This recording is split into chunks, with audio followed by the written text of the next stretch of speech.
Hey there, Orioles fans. Today is August 21st, 2024, and welcome back into the Talkin O podcast. As always, I'm your host, Evan. And coming on today's episode, we'll be recapping the second game of a 3-game set against the Mets, and we will also be talking about a roster move that the Orioles made too. Also, sorry if this episode is coming out a little bit too late, because I had to do some stuff in the morning because I couldn't record the audio for this video. So let's go ahead and get into recapping the game now.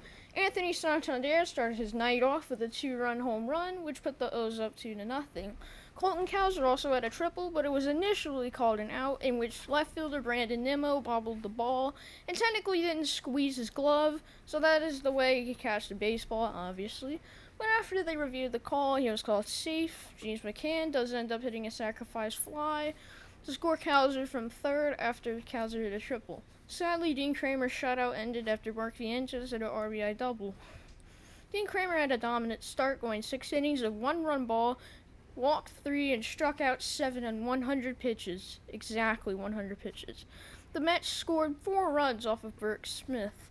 The Orioles scored again on a 2-run triple by Gunnar Henderson. Mullins scored on a throwing error by Nimmo, and Henderson made it to third after another throwing error by the pitcher.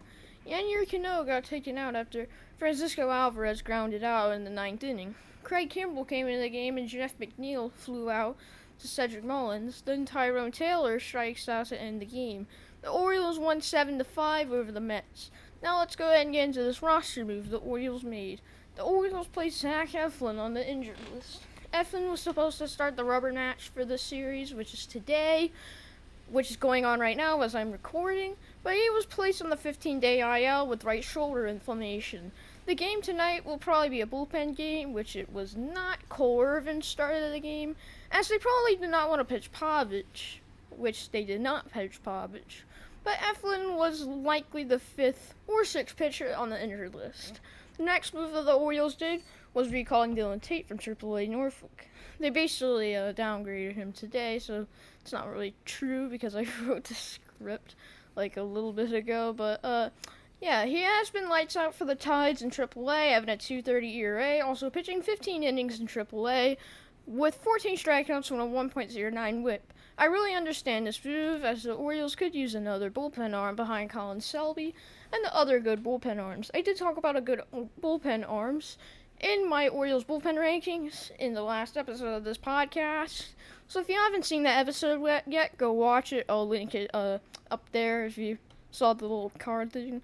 The Orioles also recalled Cade Pavich after pitching on Saturday against the Red Sox, having a pretty good start.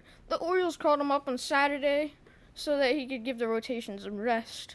Since Zach Eflin is now on the IL, they did need another guy to replace him for the time being, and a guy like Pavich can kind of replace him while he's on the IL. I feel like the Orioles should have called a guy up from AAA, and I am talking about Brandon Young. He has a 3.56 ERA in the minors with a 4-5 record.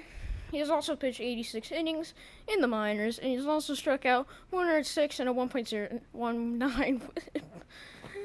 I will be back to recap the Game 3 of this rubber match here in the series. So, yeah, I've been Evan, and this has been the Talkin O's podcast.